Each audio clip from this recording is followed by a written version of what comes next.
What's up, everybody? Welcome to a brand new episode of Part of the Problem. My headphones weren't plugged in all the way. That was the issue there. What's up? I'm joined by Robbie the Fire Bernstein. How are you, sir? I feel like I didn't get the full intro experience. You know what? Sometimes that's good for you, though. It leaves you desiring more, wanting more, which is what I always try to do. Kentucky. That's right. We're going to Louisville. The opposite order, because you can't get hammered on the Thursday nights, because then you're chasing hangovers all weekend. You don't want to. I think we have a 3-hour car ride together after it. So the next day, that is. Yes. Yeah, you could get hammered. You'll be fine. Louisville, Kentucky, this Thursday night. I like saving it for the last night, but I'm excited to be in Louisville. Excited for I think I've been told it's Louisville. You know what? These towns got to get their shit together. Work on names that are more pronounced like the letters. I got to go back to kindergarten. It's one of the two things. Listen, I'm learning how to say city names by touring the country. I always learn it by the time we're there. By the time we're there and I'm on stage, I get it right. Louisville? Up to then, it's not Louisville? Louisville. Louisville? I don't know. I could be completely wrong. Maybe you're right. But we will be in one of those places. And then Fort Wayne, Indiana, this Friday and Saturday. ComicDaveSmith.com for those ticket links. Of course, as I mentioned to you before, I'm also debating Josh Hammer at Princeton University. Ever heard of it? All right. Bad sign for the world, but debating him on the U.S.-Israel relationship and its influence on American foreign policy. So that's on February 11th. I believe there are still some tickets available for that. If you'd like to come out, go. I'll tweet about it again. I'll tweet out the link later today. Okay. So, and then, of course, ComicDaveSmith.com. I think I said that, right? And, of course, partoftheproblem.com if you want to support our podcast and become part of the live chat and get the members-only episode every week. That's where you got to go, partoftheproblem.com. All right. So, there is, look, there's a lot going on in the world, and we're going to have a busy week with lots of topics to discuss. I did want to respond today to a podcast that called me out, not by name. They went the Ben Shapiro route. They won't state your name. They don't want to give you the press. I understand, but I listen. Lord Voldemort over here. Well, look, I am. They do treat me like Voldemort. I will say this. I am only spending today's episode on this topic. Only 10% of it is my ego. Well, okay? There's 90% a reason why it's worth responding to this stuff. It's an honor tradition that no matter how small of a platform calls you out on Twitter, we have to dedicate full episodes to it. The part of the problem way. Listen, there has to be a punishment for refusing to say my name, okay? Say my name when you call me out. And if you do, I will decide whether or not to retaliate. But if you do this shit, then I'm going to. Petty Grievances with Dave Smith. There you go. That could be the new podcast. Well, look, I will. So for people who don't know, if people follow me on Twitter, they may have seen I posted a couple times about this. But for those of you who don't know what we're talking about here, this was on Jonah Goldberg's podcast. Now, he wouldn't be Jewish by chance. Name like that. It's not. I'm not pro-Israel kind of guy? Impossible to say, Rob.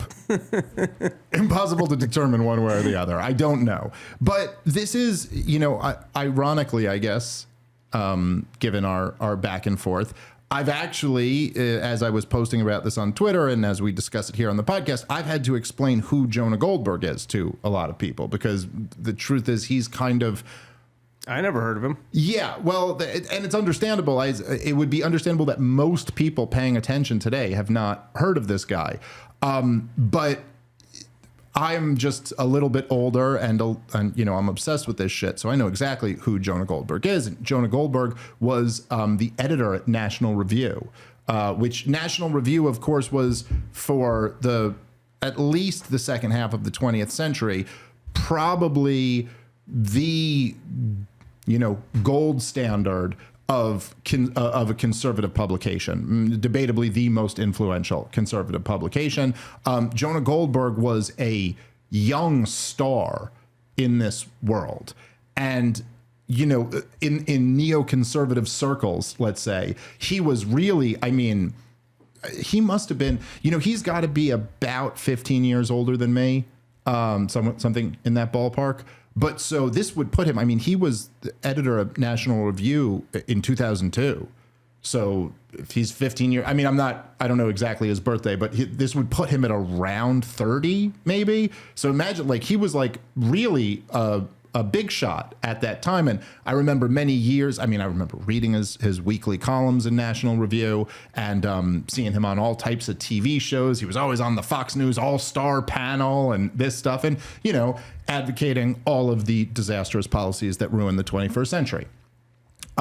So he's got this guy Moynihan on his podcast, and they, you know, the topic of me and Scott Horton and Daryl Cooper and some of these guys came up. Now, Michael Moynihan he's the Fifth Column podcast guy. So he's I thought he worked for Reason at one point. I could be getting that wrong. But he worked for Vice News and the Daily Beast, and he did a podcast with, you know, some, who it would have been, I think Camille Foster was part of the podcast for a while, and Matt Welsh, I believe, was as well. I'm not sure who's currently on the podcast.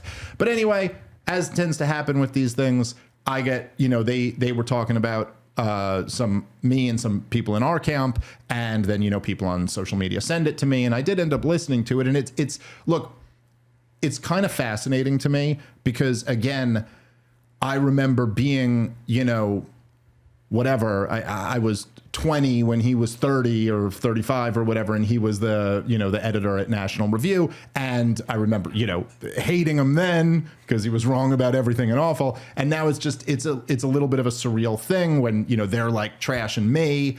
But also I just thought it was almost like a perfect microcosm of like the old dying media giving their feelings about people in this new media, and they're look, I don't want to like poison the well, so I guess we could just jump in and kind of dissect it a little bit. So, you know what? I'll save my thought until you guys hear it, and you can tell that I'm not just inventing this. This is how these guys are. So let's start the podcast, and then we can obviously we'll stop a bunch and give our thoughts on it. So this is from Jonah Goldberg's. The podcast is. Really giving them a plug here on the bigger platform.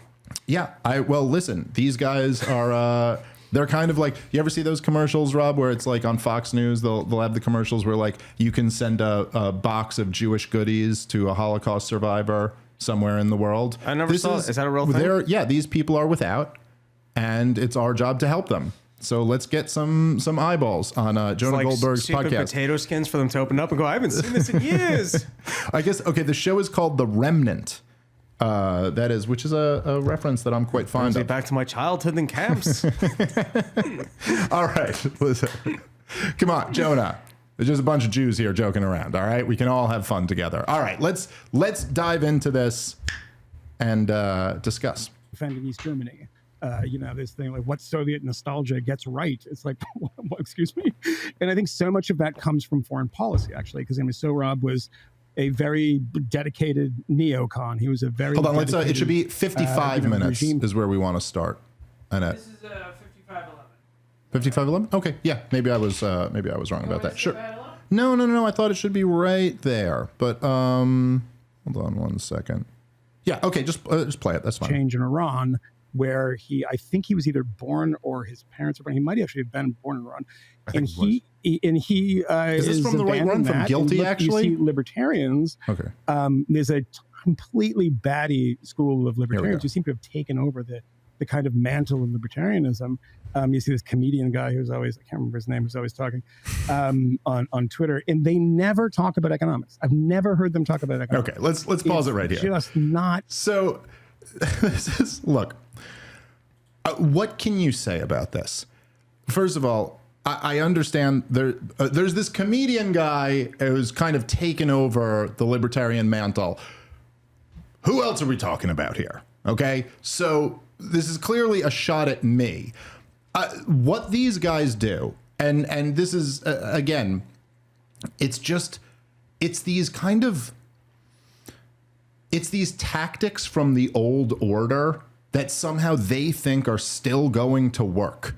It's that, hey, like, we're above that. So they don't even want to pretend that they know my name. Like, it's just, this comedian guy, I don't even remember his name. You know, like, first of all, I know it's a difficult name to pronounce. I understand it's a difficult one to memorize, but this is an act. Moynihan knows my name. He could just say it. If you want to spend the time criticizing me on the podcast, well, then just say it and do it. Because think about this.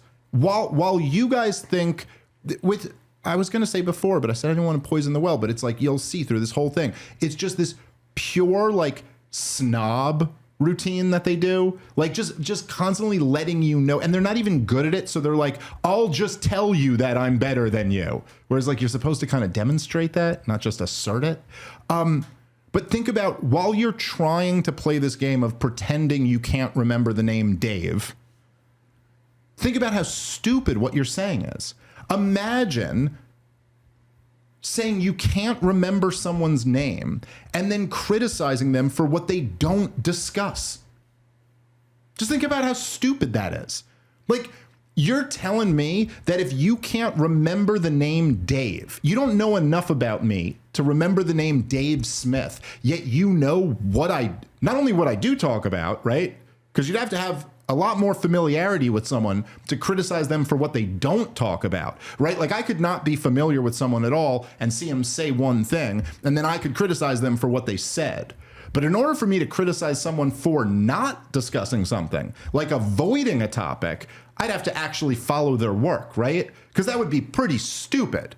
Like, if somebody were to, let's say, tweet about tax policy, and then my criticism of them was, I don't know anything about this guy. I'm not sure what his name is. But my criticism of him is that he never discusses monetary policy.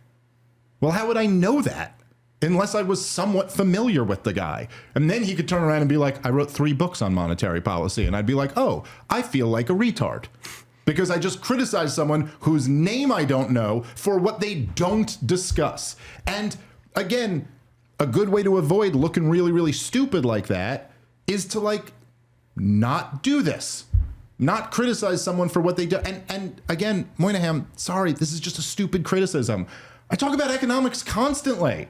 My faction in the Libertarian Party is the Mises Caucus, named after Ludwig von Mises, the Austrian economist. We talk about economics constantly. Too much, some might say. But anyway, what can you even say about that other than, like, this is silly on its face. And again, the reason there's a thing here, and I'll get into this more with these guys, but there's a thing here where it's just, I don't know exactly how to say it. There's a reason why me and you would not make that type of mistake. There'd be no time that we'd criticize someone, pretend we don't know their name, and then claim they don't talk about something which they talk about all the time. And the reason why is, like, because we'd look like idiots if we did that, right? And we are in the marketplace here. We can't just be retarded, because then, like, we'll lose our support. You know, people come in here and they watch the show because they count on us to not be retards. You know, like, I'm not saying we're the most brilliant things in the world, but, like, we at least, the expectation is when you talk about something, you kind of know what you're talking about. You kind of know a little something about it. And we would guard against talking about something that we don't know about at all. The old school guys, the guys from the old order, they don't have any of that because they weren't in a real competitive market. They were at the National Review, where what are you going to do? Compete with the National Review? The National Review already made it so you can't compete with the National Review. They're like they've been knighted in this circle. And so they would, when they were talking about back in the day, let's say, if they were talking about Ron Paul or Pat Buchanan or anyone who they had, like, exorcised from the conservative movement, they could just say whatever they want because you never get to hear from that guy. But that's not the world we live in now. You can't just say whatever you want about me because I have a bigger platform than you do. Now, Jonah Goldberg, I tweeted something about this. It was actually a pretty funny exchange. I tweeted something about this, like, just on the level of, like, how dumb is it to claim you can't remember my name, but you can criticize me for what I do and don't discuss, right? Pretty straightforward, stupid. And so I said this, and Jonah Goldberg, he responded to me. So let me make sure I get this right. So I give him what he said. So he responded by saying, I have so little idea of who you are, I don't even remember talking about you. Sorry, dude. Didn't mean it as an insult. Still don't. And this is what I'm telling you, just the pure snobbery of these guys, as if they're superior to everybody because you fucking sold the war in Iraq 20-something years ago? Because your one claim to fame is the most disastrous foreign policy blunder in modern American history. And yet you have a sense of superiority when now, as soon as he says that, it's so funny because he tweets this. And then everybody on Twitter is just responding. They're like, hey, dude, you know, Twitter has this really cool function where you can see how many followers everybody has. And so, by the way, I'm not saying if you don't know who I am, that's fine. Don't know who I am. Lots of people don't know who I am. I don't know who lots of other people are. I'm sure there's lots of people who have way bigger followings than me, and I don't know who they are, right? But what I would never do, what you'll never see me do on this show, is address somebody with a much bigger following than me, criticize them for what they don't talk about, okay? Which is something they do talk about all the time. And then when they call me out on that, go, dude, I don't even know who you are. Like, what's that supposed to mean? Anyway, in this new world, unlike the old world, you have to be prepared to actually argue against those people. You don't get to just slander Ron Paul with whatever you want, and then people don't get to hear from them. And in fact, as I said to you before, Rob, we have a much bigger platform than them. And so it just, it's like, you know, my 3-year-old, he has like one of those, you know, like the little hammers that kids have that are like squishy at the end that make like a little honk noise when you hit them. It's like if you had that little hammer and someone else has a sledgehammer and then you just hit them with your little clown hammer. I'm the guy with the sledgehammer. So now I'm just sitting here looking at this sledgehammer in my hand going like, oh, well, if you want to get into a game of hitting people with hammer, like if you want to get into a game of shitting on each other on our podcasts, I'll just do that to way more people than you do it to. I don't know what to say. It's just the whole thing is very bizarre to me.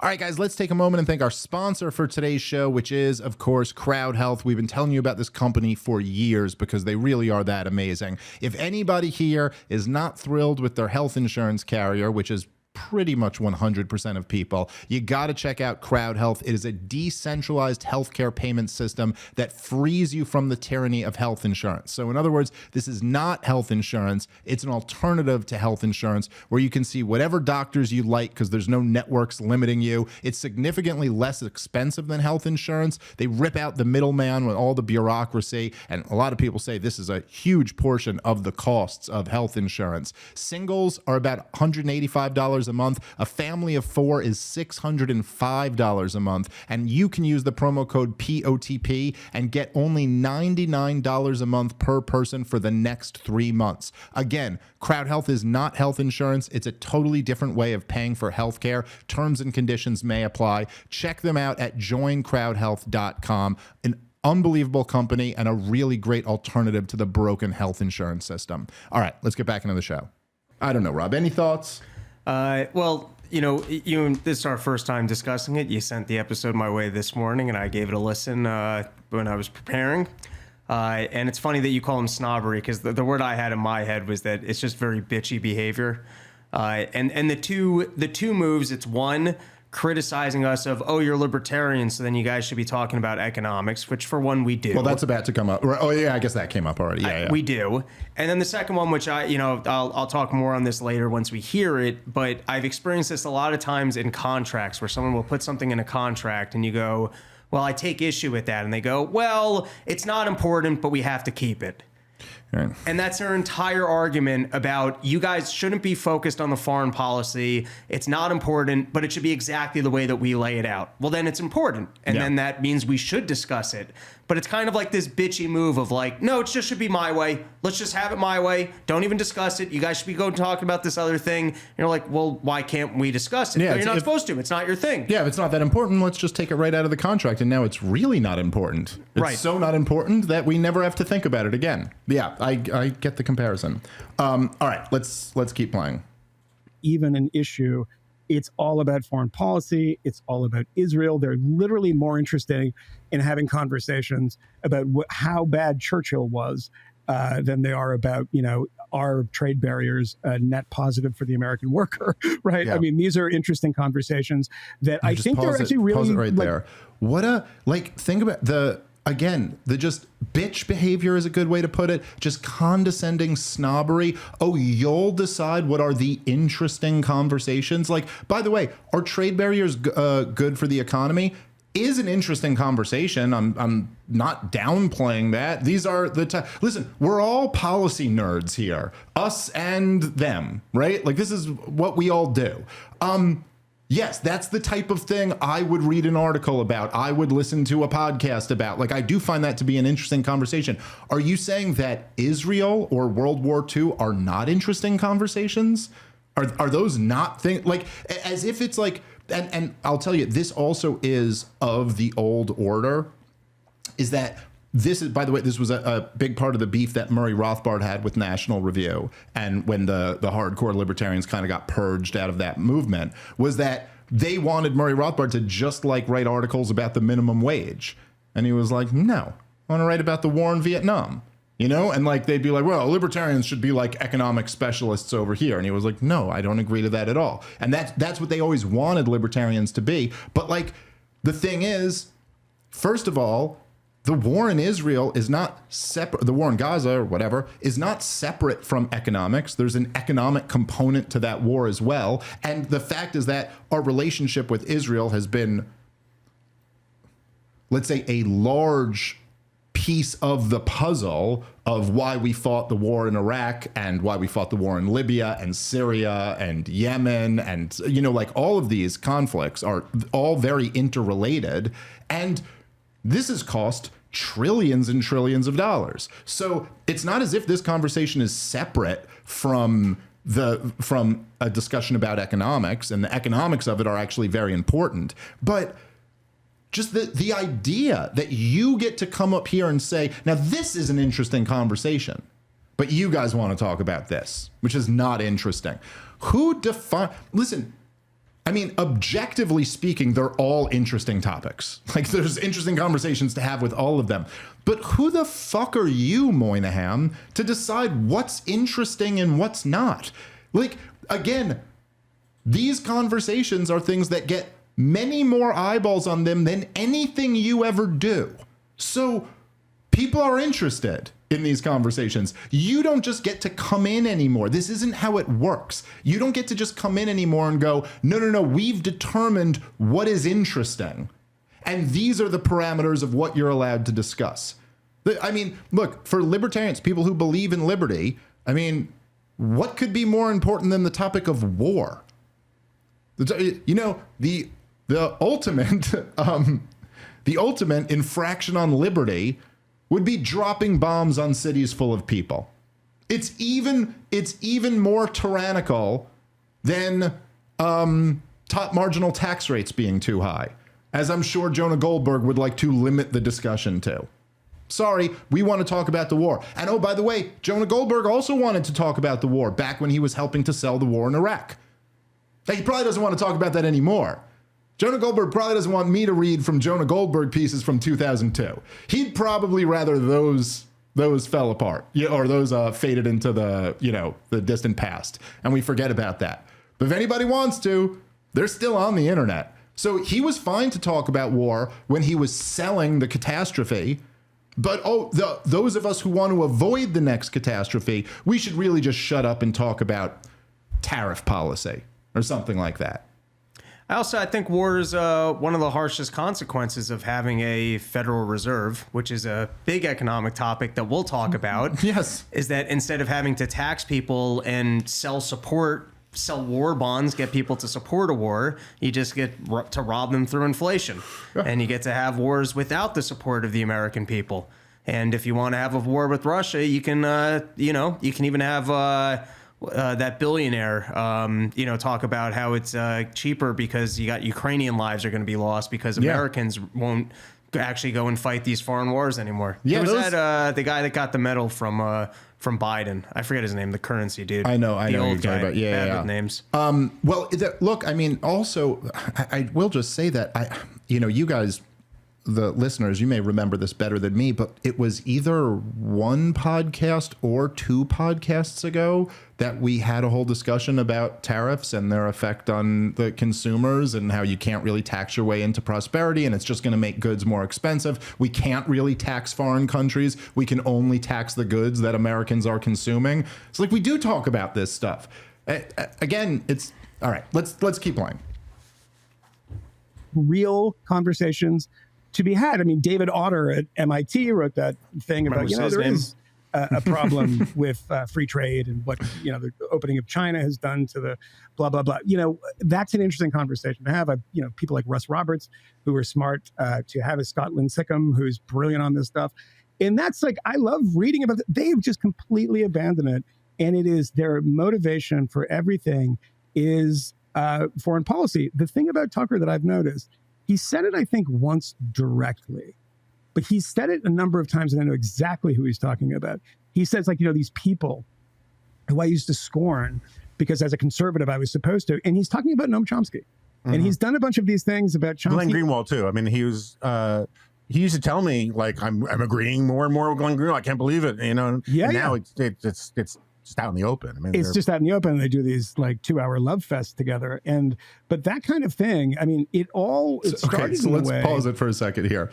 Isn't it interesting that they go, oh, and now Tucker Carlson has said in the past that there are these leftists he used to scorn. He claims he's talking about Noam Chomsky. I'm not sure if that's true or not. I hope it's true. That would be awesome if Tucker was the guy. I knew he's thinking of Glenn Greenwald when he says that a lot because he's told me that personally. But one thing you might notice, it's unattached to any argument. It's just Tucker's basically going, there were all these people when I was a young conservative who I was just kind of these leftists who I was just taught I'm supposed to hate these guys. And then as I start reading their stuff, I'm going, they're actually making a lot of sense. They make a lot of really good points. By the way, Noam Chomsky made a lot of really good points about U.S. foreign policy. So does Glenn Greenwald. And he's looking at that and going, oh, actually, a lot of the stuff that they were saying was right. And then, so number one, if you take someone you take Chomsky, Greenwald, guys like this who were real opponents of the war in Iraq. And then Tucker's going, oh, I used to think I was supposed to hate these guys, but now I'm saying they make a lot of sense.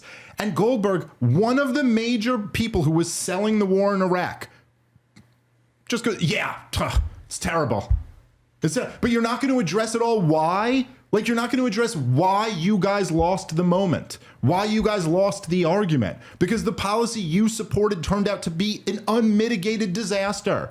Literally the biggest foreign policy blunder in modern American history. Listen, dude, I'm not even... Here, I'll pull it up later, maybe. But then to make this after going, by the way, kind of telling us what are the interesting conversations versus what aren't, what people can have these conversations. You see, these people are smart. You can read them. They can have this conversation. And then just to turn to Tucker and go, oh, but now he loves these leftists and him and Glenn Greenwald just have these 2-hour love fests. What are you two doing right now? What are you guys doing? You're having a podcast talking about things that you both agree with. Neither of you are disagreeing. You're doing the same thing, dude. So yes, the difference is that Tucker and Glenn Greenwald are right, whereas you guys are wrong. The points they're making are very intelligent. The ones you guys are making are retarded. And a lot more people watch theirs. Those are the differences. But the love fest dynamic, it's unbelievable because you said bitchy behavior. It's this incredible atrophy that was built up by people who were in an insulated world that weren't exposed to smart, critical thinking people from the outside. And so what they resort to is these, it's like teenage girl tactics in an argument. I'm going to tell you, I don't even know your name. I don't even know who you are. oh, sorry, are you tweeting about me, talking about you on my podcast? Because, like, I don't even know you. And you guys aren't smart, but these guys are super smart. And, oh, you're friends with a leftist? They, like, have cooties. Don't you know that? And, oh, what are you guys having a love fest? Like, what? It's just like, what are you saying? It's like insulting the idea of having a podcast from your podcast. Yes, Tucker Carlson and Glenn Greenwald do shows together. Yes, they talk about things they agree on because they agree on that. Same thing you guys are doing. Just no one's listening. They are now, though, because you're playing it. Well, yeah, more of them are now. Not the way you wanted it, but more of them are now.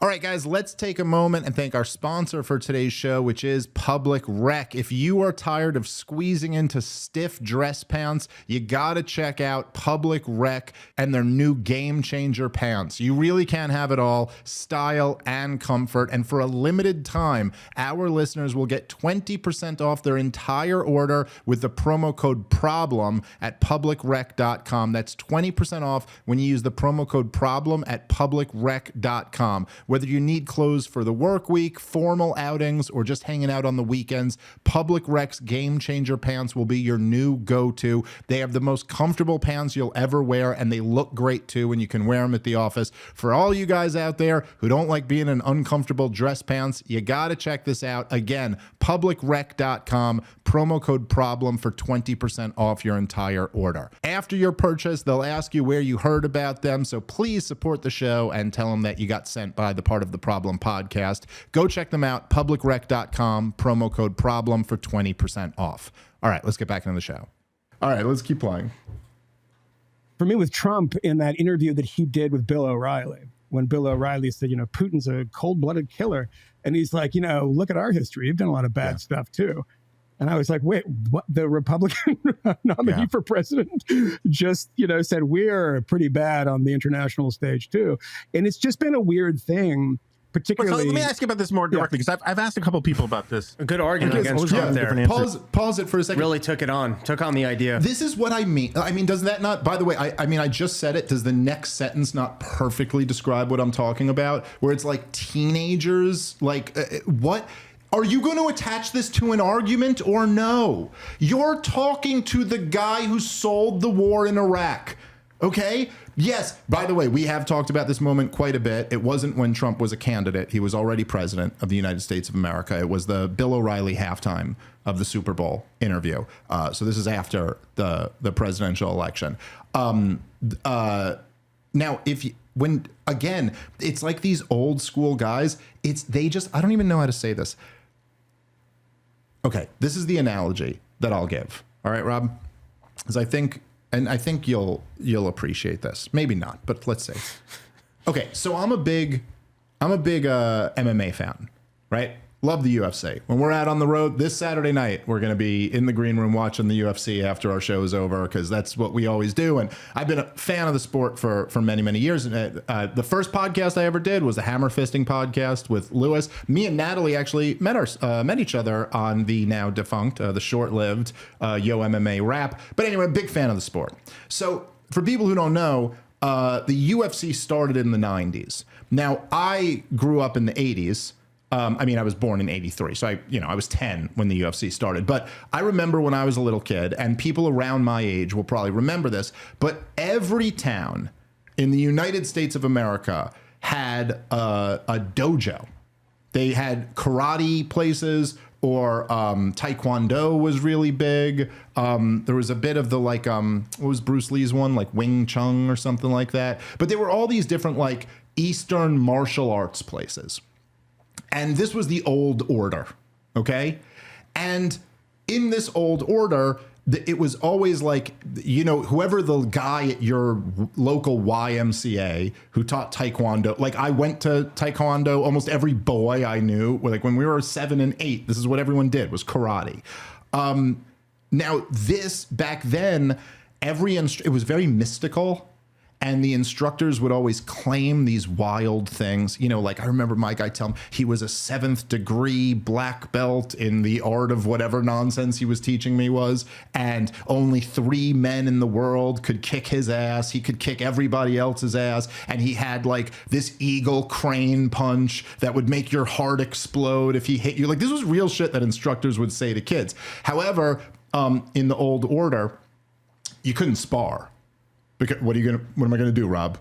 Hit you with my eagle crane punch and watch your heart explode? Obviously, that won't be a fun karate lesson. So we can't spar because I'd kill you. So we'll just do katas.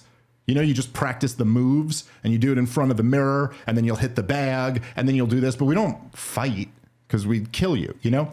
And then the UFC came along. I'm Jewish. We practice pushing. Right, nagging, just nagging at the mirror for a while. But so then the UFC came along, and this was really pretty revolutionary at the time. Like, no one had even thought you could do this, but they were just like, hey, we're going to have fights with no rules. No rules. And it was like, is that even legal? And then it turned out they got a lot of pressure from the government. They actually had to do them on Indian reservations for a while because they were unregulated and it was illegal to do them anywhere else. But they basically just went, hey, anyone, you can come on in and fight. And you know what we found out? All those guys can't fight. They just were good at pretending to fight. But all of that was pretend. It was all make-believe. Like that guy who told me when I was 6 that there were only 4 guys in the world who could kick his ass, there were probably 15 guys in that building who could have kicked his ass. If he got in a bar fight, it was a coin flip whether he would win or lose that bar fight because he didn't fight. This was all bullshit. And we actually got to watch some of these guys competed. They would come into the UFC and they believe it. Some of them believed their own horse shit. I have this eagle crane punch that will make your heart explode. And then they would gear up to like throw their eagle crane punch, and a boxer would just jab them. And it was like the first time they'd ever been hit, and their noses broke. And they were like, what? Hoist Gracie would just, you know, take them down. And then they're like, wait, time out. What do I do down here? I've never trained a day in my life on the ground. What do I do down here? And they just fell apart because they can't fight. They can't actually fight. And I'm telling you, that's what these guys in the old world are. They don't actually know how to fight. They know how to give the illusion of it. This is like, it's a kata of arguing. You're not really doing it. You can't actually get in the ring and spar. Not, at least not against an opponent who's not playing along with your dumb bullshit. You know? So like they do these things where it's like you're looking at Tucker and saying, like, I know already what kind of you pointed out just now, that you're just like, oh wait, you're not gonna make an argument though? Like you're just gonna say this is I'll pretend to laugh as I bring it up. And Tucker actually likes Noam Chomsky. Okay. Do you have anything coming here? Is there an argument? You know, Donald Trump, Bill O'Reilly said to him, Putin's a killer. And he said, we got some killers too. We've done a lot of killing. Look at the war in Iraq. We did a lot of killing. And this is the Republican. That's all they got. Are you going to defend? Make the argument, dude. Take on one of Trump's arguments. Since you brought me up, take on one of my arguments. Take on Tucker. Something. Are you arguing we don't have killers too? Because you're talking to the guy. You're talking to the guy. By the way, just to be clear, because I did pull this up. If anybody wants to go look it up, okay. The title of the piece is Baghdad Delanta Est by Jonah Goldberg, April 11th, 2002. And if I could just skim down after a long bullshit piece of just nonsense, here's the words of Jonah Goldberg, okay? In 2002, when it really mattered, from National Review, back when National Review really mattered, back in the old order when this guy was somebody. Quote, the point for now is that Iraq shouldn't have existed in the first place. It lasted this long thanks to the Stalinist repression of the Ba'ath regime. And the only reason we didn't get rid of it last time was that the Saudis despise the idea of toppling Hussein because they don't want us to establish an attractive alternative to the nasty form of government they profit from. Well, boo-hoo for the Saudis. If they hadn't found oil on their land, they'd be a trivia question for students of comparative government today. Wouldn't such a huge move inflame the Middle East? Sure. Wouldn't such a humiliating effort give Osama bin Laden exactly what he wants? Yes. Wouldn't this cause the European diplomats to drop their egg spoons in disgust over such barbarism? Most definitely. Wouldn't the civilized world, with the notable exception of the British, turn its collective back on us? I guess so. All that would in all likelihood be true until we win. Jonah Goldberg, 2002. Except we didn't win. All that shit that you knew would happen happened, and then we lost. And all that we accomplished was killing 1 million people. But if someone points out that we got some killers on our side too, I guess we just laugh at that. I mean, the reason why these guys hate that me and Scott Horton and Daryl Cooper and all, the reason they hate that we all have bigger platforms than them now is because they know they can't fight. They can't actually play in this game. They can only do katas and exercises in front of a mirror. They can pretend to have a point. All they're doing so far in this podcast is just pretending to have an argument, but you don't actually have anything. And it sucks. It sucks for these guys. And I get it. If Jonah Goldberg, if I didn't know that Jonah Goldberg had written that shit that I just read back in 2002, like that will counteract whatever pity I have for him. But I get it. I mean, man, it must suck to be like 28, 31, 32, and you are like, you've made it. You're the whiz kid in neoconservative circles, and you're going to the top, dude. And then because the policy that you sold ended up, at the end of the day, you were just standing there in a fucking Olympic-sized swimming pool of the blood of innocent children while everyone else in the world decided that you should never be listened to again. And then the whole game gets revolutionized, and now you can't fight. That sucks. That sucks when you used to tell everyone how there were only 3 people in the world who could kick your ass, and now we found out that you're just some out-of-shape middle-aged schlub who can't fight at all. That sucks. But if you want to come back in this game, if you're trying to be in the UFC now, you can't just keep practicing your katas. You might want to go take a Muay Thai class. You might want to learn some Brazilian Jiu-Jitsu, because that's the shit that actually works in arguments, not this. Good analogy? It worked for me. But, these guys are still out there practicing their scoffs. Seems to be what they have. All right, let's keep playing. You could turn that off too if it's getting a little hot in here. I'm comfy, cozy. As long as you're good. It's sort of fascinating to me because I've seen, you live in NR for 20 years, and there are literally dozens of us nerds like us who like follow this stuff this granularly. And one of the things that is fascinating is like it kind of doesn't matter what the gateway drug is, what the red pill is. When people start these migrations, right, about becoming sort of cranky on economics or cranky on cultural stuff or conspiratorial, right, whatever, they end up being obsessed with foreign policy. And it doesn't make a lot of logical sense to me. It's like, okay, so all of a sudden you think that liberal democratic capitalism is bad and we need a social welfare state. Why are you talking to me about Israel? What, which by the way, has it much closer to the economic system that you would like, exactly. Yeah.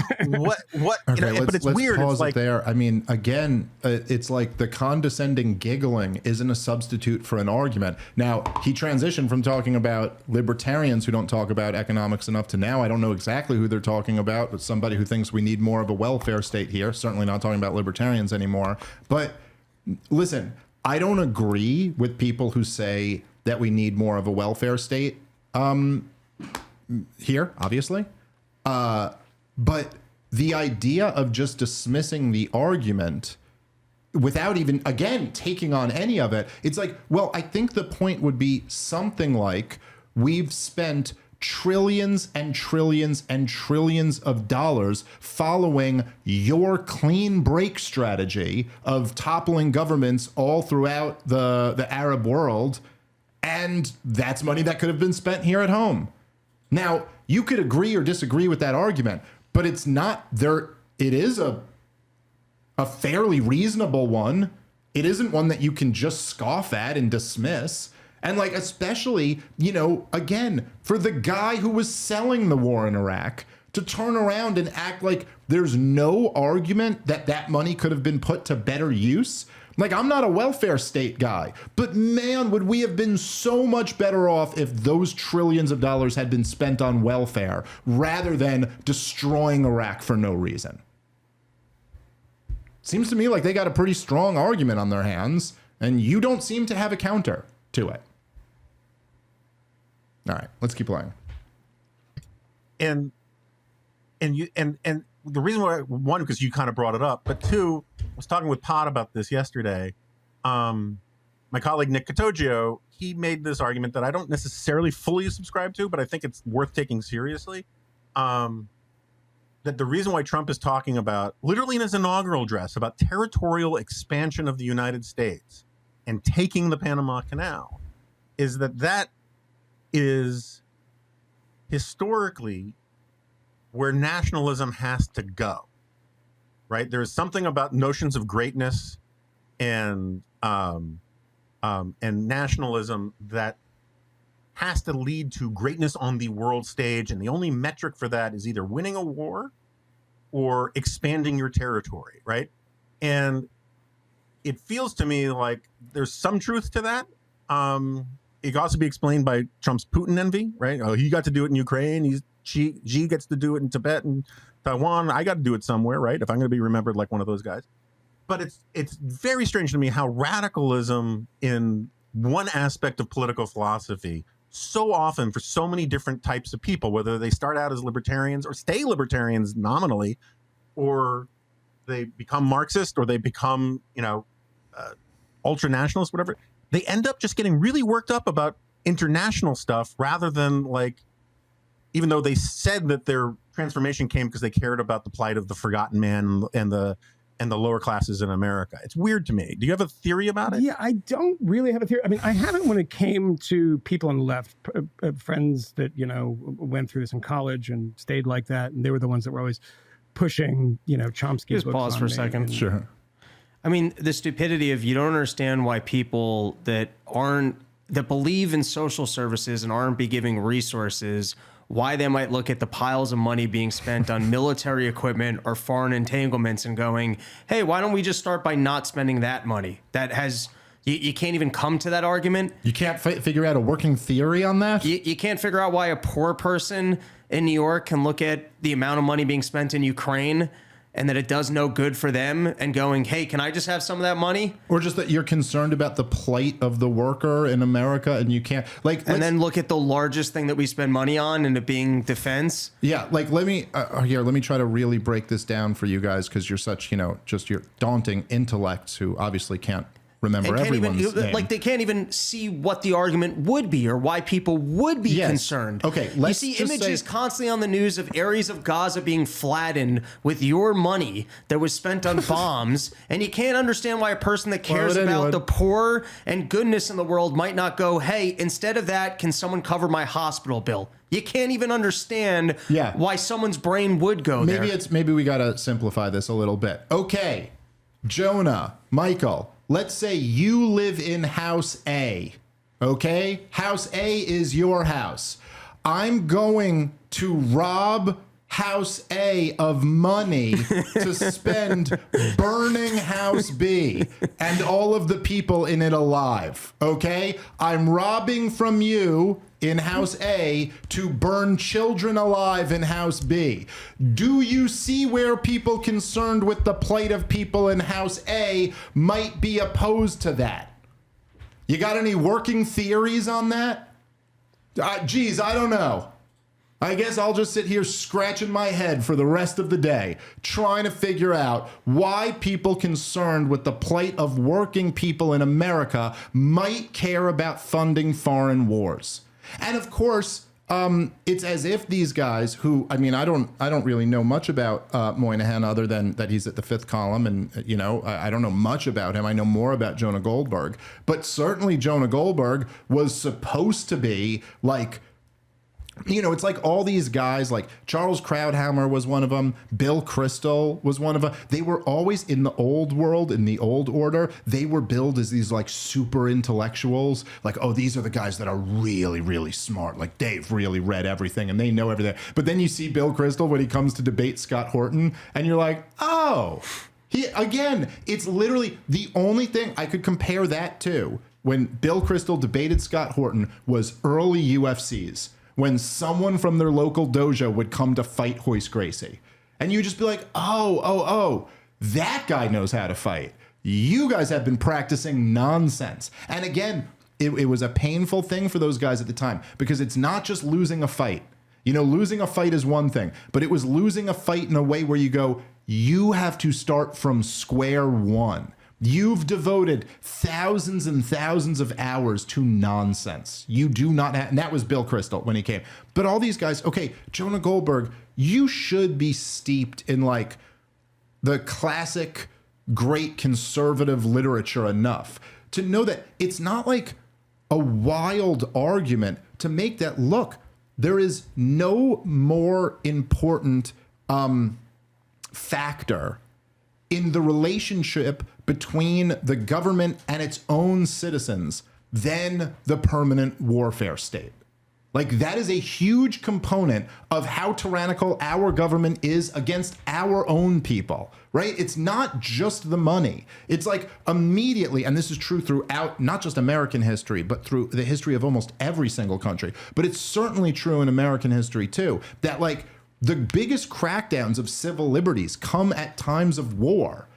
It's also the time when we historically always would go off the gold standard and start printing a bunch of money. But if you think about just when the terror wars that Jonah Goldberg was selling to the American people, when they first rose up, right? The year that I just quoted that article from was 2002. Well, what was introduced in 2002? Or was it late 2001? Either late 2001 or 2002. The Department of Homeland Security, the TSA, the Patriot Act, you know, warrantless wiretaps, all of this stuff. So like the idea that like these are two completely separate things. Like if you care about Americans, why are you even focused on wars? Is just like, it's stunningly ignorant.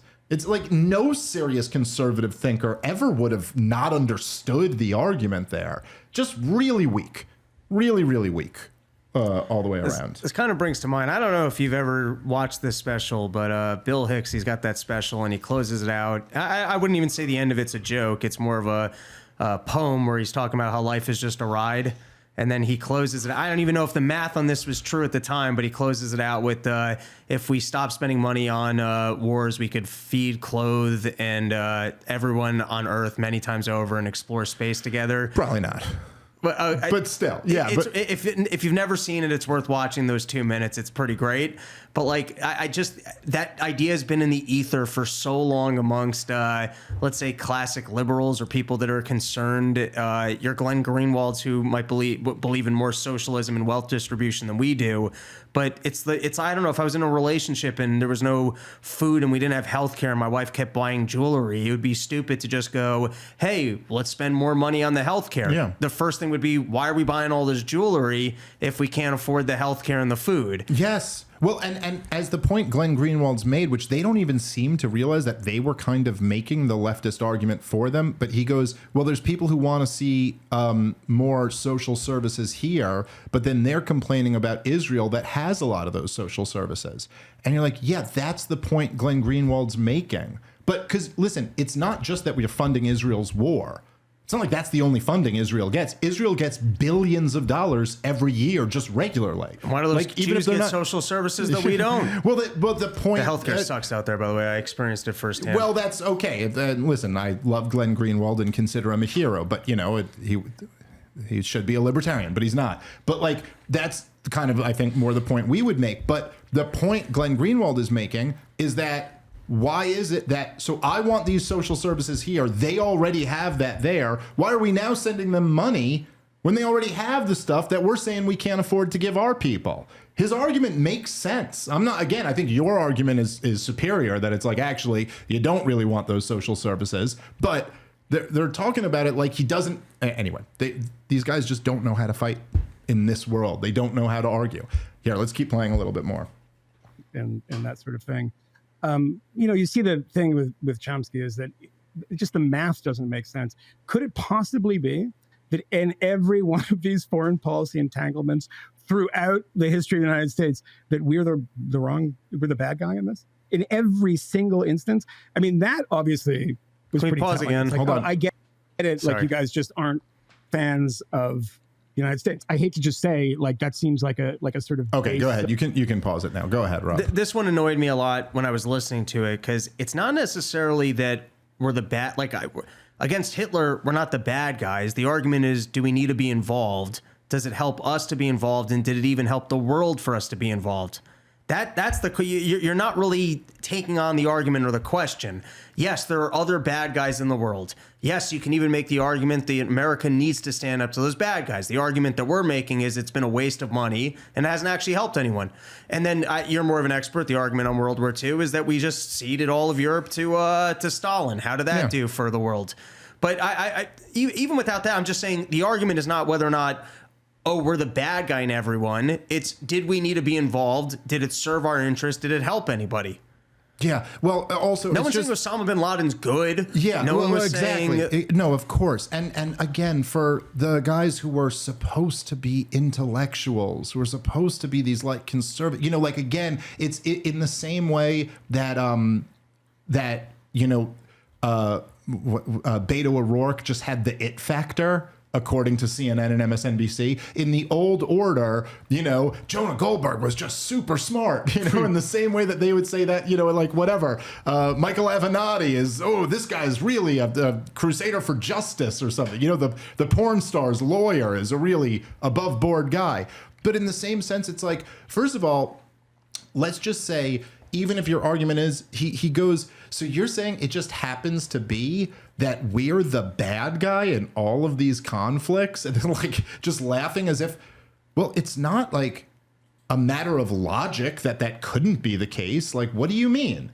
Yeah, governments can be the bad guys. I mean, look, again, I agree with your characterization. I think that if you want to say in World War II that the Nazis and the Imperial Japanese were the bad guys, okay, I mean, they were pretty evil, so I'm not really going to give you too much of an argument about that. They're like, if you were writing a novel and you wanted to come up with an evil regime, either of those guys would be like, oh, wow, you really came up with some scary stuff there. Well done.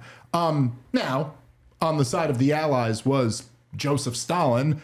That one's going to be a little bit tough to spin as one of the good guys. And of course, look, even Churchill, I mean, the started killing civilians. Well, I mean, the British Empire before World War II had done, some pretty heinous things. But whatever, leaving all of that aside, if I was to say that every post-World War II war, yes, the U.S. Government was the bad guys. Let's just say, I mean, I wouldn't frame things that simplistically because I'm not an idiot, but whatever. If I were to say that, what's the argument against that? Your argument against that is, so every single time we're the bad guy?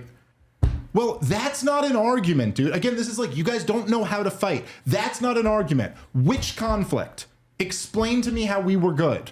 That would be actually taking on the argument. Which war is it that you want to own? Is it the one that Jonah Goldberg sold?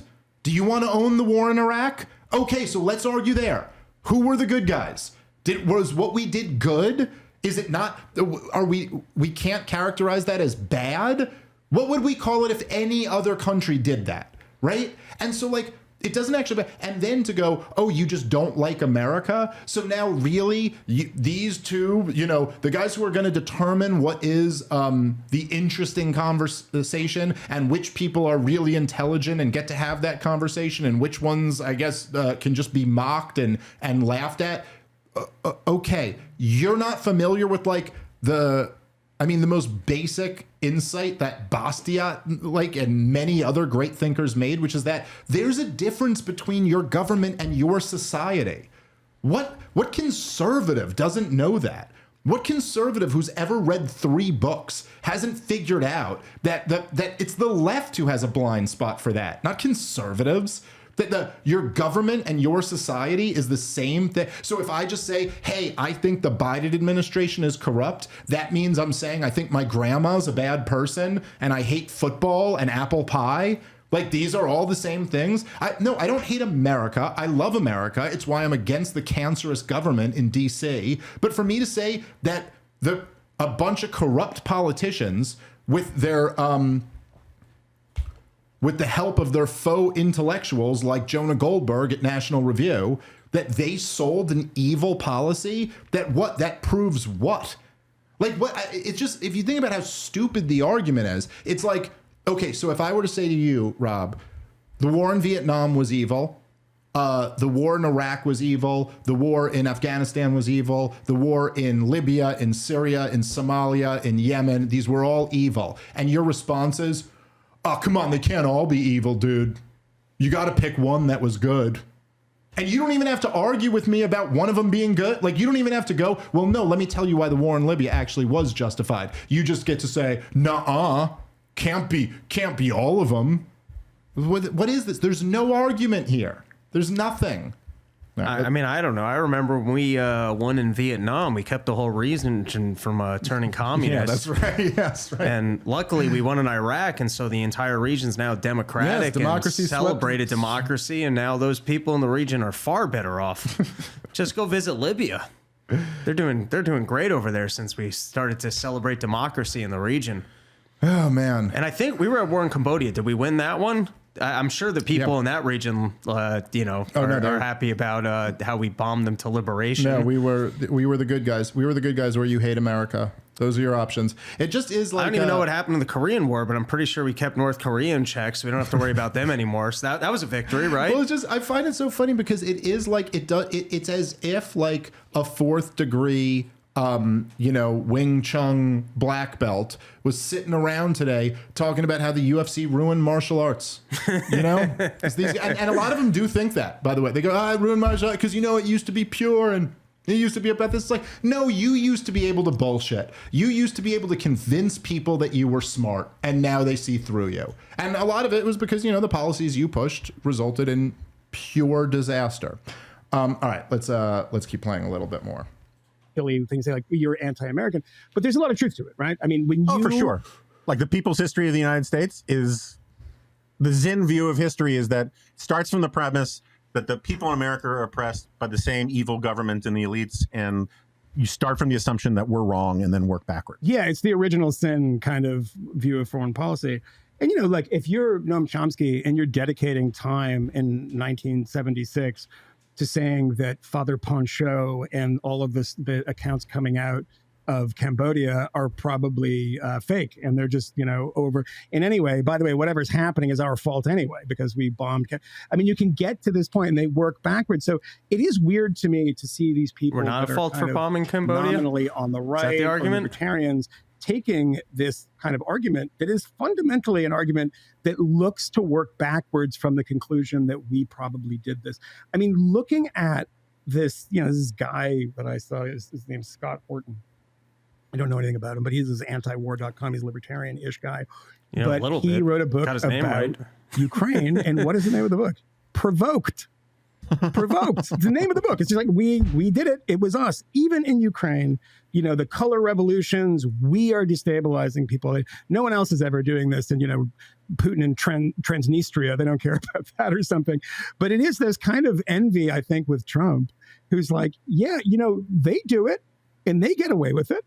Why? All right, so let's pause it here, because just the nerve of these two to invoke Scott Horton's name, and then to have again, and look, I just maybe it's just me. I think I'm being fair when I say this. I would just feel so embarrassed if I ever did this. You know what I mean? Like if I ever just like, you're bringing up people's name. It's such high school girl bitch shit. Like you're bringing up his name to then he's got to mention, and I don't even know anything about him. I mean, I don't even know anything. His book, and I can tell you his website. Yeah, I know his website and I know the name of his book, but the book is called Provoked, Rod. Oh, what are you, one of those losers who thinks it was provoked? Do you have an argument? Can you refute one goddamn point that Scott Horton made in this book? Because there's plenty of room in the book. By the way, here's a book. There's a lot to it. Okay? Can you refute one goddamn thing in there? So what, just because it's called provoked, because the argument is that we provoked this conflict, it's already lost? Or that proves that you're working backward from a conclusion? Like, you don't feel the need to, you feel the need to bring up these people, pretend to not know my name, pretend to not know anything about Scott, but just dismiss it off the title? The title of the, oh, and we did everything in these color-coded revolutions. Did we not? By the way, there's a chapter on every one of them in there. Refute one thing. I mean, thousands of footnotes in this thing. Yes, sorry, which one are you talking about? The Orange Revolution? You're talking about the Maidan Revolution? We poured tens of millions of dollars into the Maidan Revolution. Might have been over $100 million. We're not allowed to bring that up. We're not allowed to point out that, like, if somebody overthrew the government that was the neighbor of us to install a government that was more friendly to them, that wouldn't be a provocation. Oh, wait, no, you guys don't actually have an argument about that, because that's not what you're in the business of doing. It's just like, in the same way, if you watched corporate media through the election, right?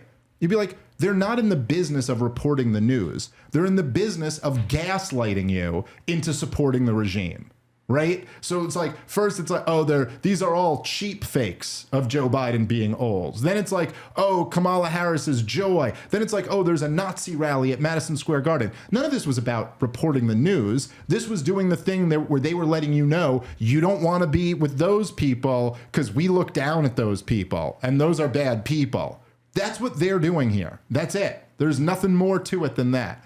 But damn, these guys, even bring up Scott Horton's name. Dude, Scott Horton will run circles around both of you together. Bring 5 more of your smartest friends and you should all debate Scott Horton at once and watch him wreck every last one of you. Because you guys have nothing.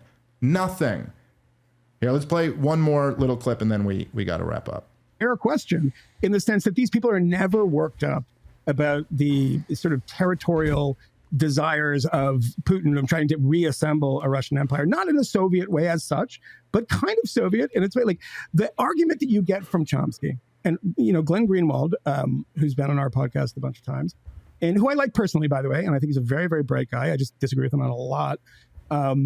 He did the same thing that Chomsky used to do. I don't care about that stuff because it's not my government. It's not my taxpayer dollars, which I think is an incredible dodge, and you find times when they do care, but Israel, we're giving them, it's like, I used to say this about Israel all the time, our taxpayer dollars are funding that. That's why we're on the streets. That's why we don't care about Syria as such.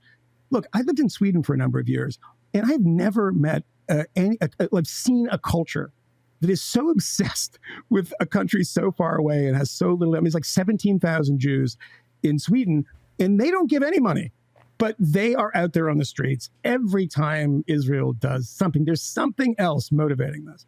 And what that is it anti-Semitism? I think a lot of times it is. But I think there's other stuff too, it's a puppet of the United States. It's just kind of this anti-US argument again.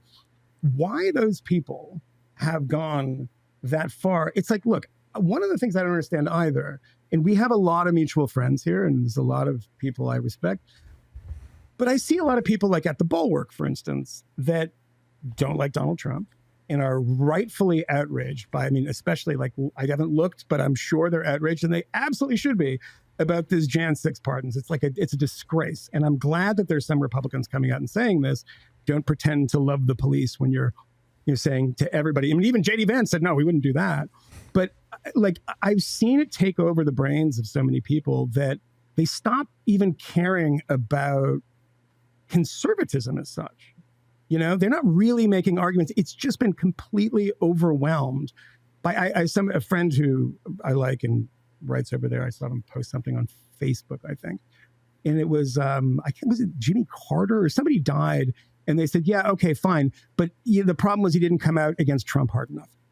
And this is actually, maybe it wasn't Jimmy Carter, it was somebody that, yeah, it was fine, but I really wish they would have. And that kind of obsession I think is what happens to these people in the libertarian right, et cetera. They get this thing in foreign policy and they go all in on it. We talk a lot about Jimmy Carter. At the expense of everything else. I mean, I don't know how you can be a libertarian and never talk about economics. I mean, Matt and I talk about this all the time. We're counting these people. Have you ever heard them say anything about tariffs, about Trump? And also now Trump is being the imperialist expansionist that you supposedly hate. Well, let's take Greenland. We should have that. It's ours. It's good for us. And why is it good for Denmark? Let's go back to the debates between Buckley and Reagan about the Panama Canal. And we should just we built it and everyone died there was American, which is actually not true.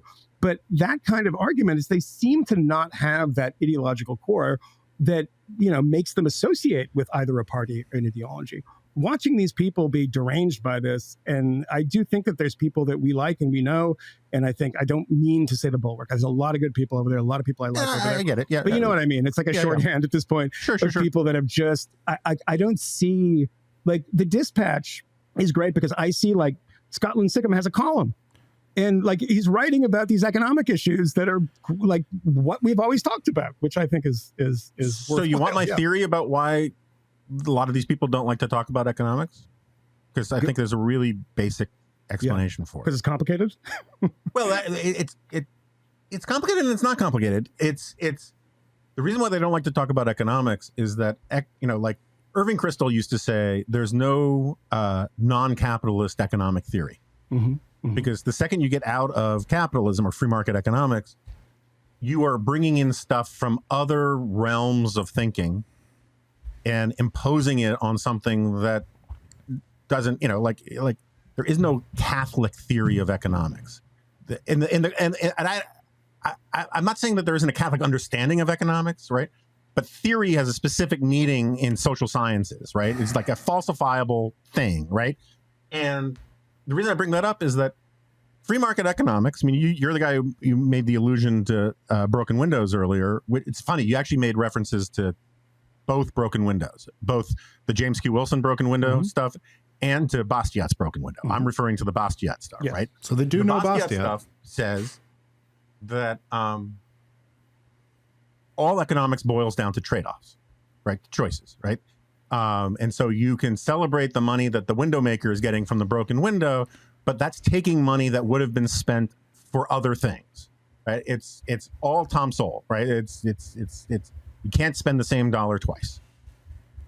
That is really boring and annoying for ideologues who want to live in a zero-sum universe, right? And the beauty of talking about foreign policy is it lends itself to Manichaeanism. It lends itself to good versus evil in all regards. It lends itself to utopianism. And you can have utopianism in economics. It's just that utopianism in economics has been falsified so many frickin' times that it's hard for them to get any traction with it. But you say, once we get rid of the Jews, that's the way of talking about the sunny uplands of history. And I think it's why people move towards things that are basically literary arguments or theological arguments, because to argue about economics means to acknowledge the crooked timber of humanity, the flawed nature of the metaxy, the flawed nature of human life that says you cannot have your cake and eat it too. And that just messes with the heads of ideologues in a way that, or fanatics, if you want a better term, because I think we're both kind of ideologues. And the other thing is, I'm just curious. So, according to this breakdown, I mean, it's so incoherent and rambling, and then just straw manning that's why if they get rid of the Jews, and first of all, I brought up Bastiat before they did. I don't know what they're talking about, and yes, that is our position. That I agree with Sowell and Bastiat. All of economics is trade-offs. All of foreign policy too. None of us are claiming we want to get rid of all the Jews, and then there will be utopia. It's just nonsense. But the money and resources spent on wars means that it can't be spent on other things. Interesting. And so some people might have a preference that it's just spent on other things. Yeah, look at that. Okay. All right, guys, let's take a moment and thank our sponsor for today's show, which is Tax Network USA. The IRS is the largest collection agency in the world, and it just stepped up enforcement for 2025. If you owe back taxes or have unfiled returns, do not wait for the IRS to come after you. Simply avoiding your tax troubles is the worst thing you can do. Getting ahead of it is the smart move, but never contact the IRS alone. Turn it over to the team at Tax Network USA, because not all tax resolution companies are the same.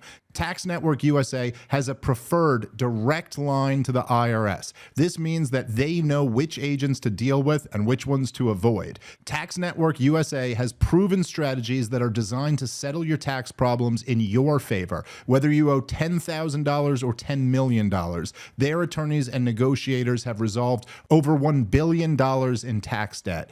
Talk with one of their strategists. It's free. Stop the threatening letters, stop looking over your shoulders, and put your IRS troubles behind you once and for all. Give them a call at 1-800-958-1000 or visit tnusa.com/Smith. That's tnusa.com/Smith. All right, let's get back into the show. Here, let's play one more little clip, and then I do really have to wrap up. It is, I will just say. Yeah, go ahead. I got to do it somewhere, right? If I'm going to be remembered like one of those guys. Or revolutions, we are destabilizing people. No one else is ever doing this. And, Putin and Transnistria, they don't care about that or something. Very review. You're saying to everybody, I mean, even J.D. Vance said, no, we wouldn't do that. Trump be. Because I think there's a really basic disciplines of history. And I think it's why people move towards things that are basically literary arguments or theological arguments. Because to argue about economics is the great enemy of all serious thinking. If you try to reduce everything down to one thing, you're going to say stupid stuff. So if you're going to reduce every controversy down to whether it's good for Trump or bad for Trump or anti-Trump or pro-Trump or whether this person was right on Trump or wrong on Trump, you're going to miss a lot. You're going to, if you think everything if you think tariffs fix everything, you're just stupid, right? You just don't know how economics work, right? Correct, and so much of our politics is trying to reduce everything down to one reason, one thing. No one ever goes into a car lot and says, I'm here to buy a red car today, right? Because there are other things on your checklist. Yet that's the way we want to have arguments. And I think that on the economics thing, it is actually a simplicity thing too, is that when you sit around a dinner table in this city and there's 10 people there and they're all college educated, but they're not political people as such, they're all going to, if you went around, offer an opinion on Israel, October 7th, Palestinian territories, et cetera, because they know a sort of bare minimum and they will work up some sort of moral outrage about it. If you go around asking them about tariffs, they'll be like, I literally have no idea what you're talking about. Yeah, sure. Maybe it's good. Maybe it's bad. But I thought one of the most interesting things, and no one really has noticed this, Steve Bannon, who I've interviewed a few times, who's a good interview. All right, we're going to have to stop it there. I was waiting for them to maybe get to something approaching a point, but nothing else really came. I mean, I don't know what to say. Then they just go on. It's like they invoke me and Scott, and then they later talk about Darryl Cooper at some point too. And it's just a total straw man, never taking on anything that anyone is actually saying. Again, this is just, it's weakness. It's like, you can't actually compete. They know that they would just get, and this is why all of the audience has gone away from guys like this and to alternative voices. I mean, I don't know what else to say about that. To say that any of us are making the argument, in fact, we are the ones expressly not making these arguments. When people like Jonah Goldberg were making arguments for why we need to go overthrow Saddam Hussein, all of the arguments were to not consider all of the costs of this policy. Nobody here is saying, I'm certainly never making anything even close to the argument that if we just hadn't have fought the war in Iraq, then everything would be perfect under Saddam Hussein, right? Nobody's making that claim. We're pointing out that it's a matter of trade-offs, and that the trade-offs that you're pushing for are very bad ones to make that lead to much worse outcomes. But this was, I don't know what to say. I mean, this to me, it was interesting. I didn't just want to talk about this just as an ego thing to wreck these guys who brought me up. I concede 10% of it was that. But it's I just thought this was a great microcosm of the old order, why it has died, how much they are still unable to grapple with any of that stuff, and just how, like I said, how much these guys just can't fight. These guys just can't fight. It's literally, it reminds me of one of those goddamn karate